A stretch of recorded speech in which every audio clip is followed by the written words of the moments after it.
আসসালামু আলাইকুম রহমতুল্লাহ। দমে শকর বা হজের কোরবানি এবং ঈদুল আজহার কোরবানি এই দুটির মাঝে কি পার্থক্য রয়েছে সেই বিষয়টি আমরা আজকে জানব এবং মক্কায় আমরা হজের কোরবানি কিভাবে আদায় করব সেই বিষয়ে বিস্তারিত আলোচনা করব ইনশাআল্লাহ। প্রথম কথা হচ্ছে, বাংলাদেশে যদি আমার পক্ষ থেকে কেউ ঈদুল আজহার কোরবানি আদায় করে তাহলে এর দ্বারা আমার হজের কোরবানি আদায় হবে কিনা, অথবা মক্কায় যদি আমি হজের কোরবানি আদায় করি তাহলে এর দ্বারা আমার ঈদুল আজহার কোরবানি আদায় হবে কিনা।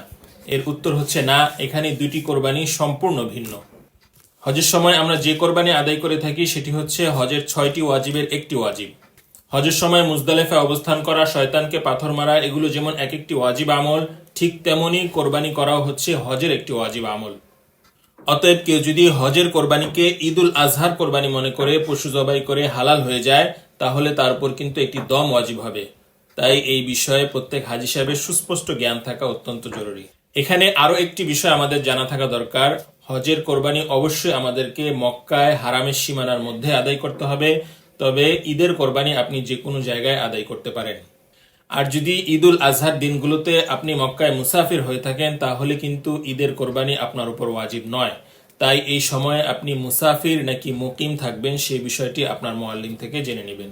এখন প্রশ্ন হচ্ছে, দমে শকর বা হজের কোরবানি আদায় করার কি পদ্ধতি? হজের সময় দমে শকর আদায় করার 3টি পদ্ধতি রয়েছে।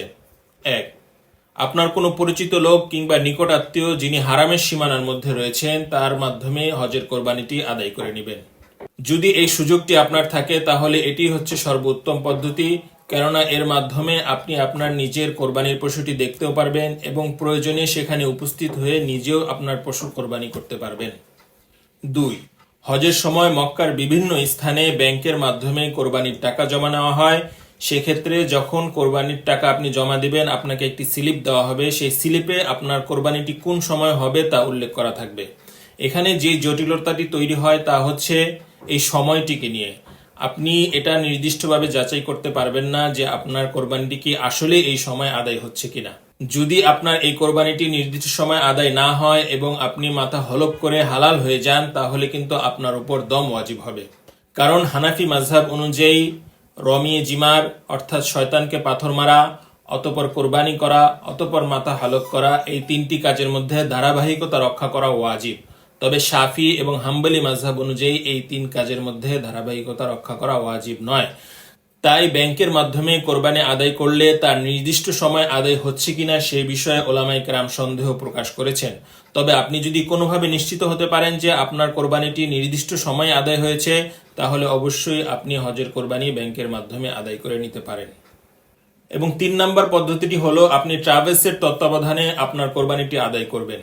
সেক্ষেত্রে ট্রাভেলস তার নিজস্ব কর্মীদের মাধ্যমে পশু ক্রয় করে হারামের সীমানার মধ্যে রাখবেন এবং যথাসময়ে নির্দিষ্ট স্থানে উপস্থিত হয়ে মুআল্লিমগণ কোরবানির কাজ সম্পন্ন করবেন এবং কোরবানি সম্পন্ন হওয়ার সাথে সাথে আপনাদেরকে সেই বিষয়ে অবগত করা হবে।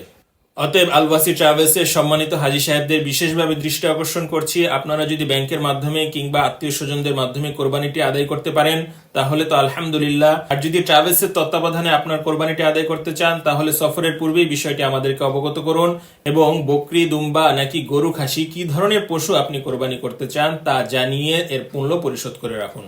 এছাড়াও কোরবানি সংক্রান্ত বা যে কোনো বিষয়ে কোনো প্রশ্ন থাকলে আমাদেরকে কমেন্ট করতে পারেন অথবা সরাসরি আমাদের সাথে যোগাযোগ করতে পারেন। ভিডিওটি দেখার জন্য ধন্যবাদ। আবারও দেখা হবে নতুন কোনো ভিডিওতে। আসসালামু আলাইকুম ওয়া রাহমাতুল্লাহ।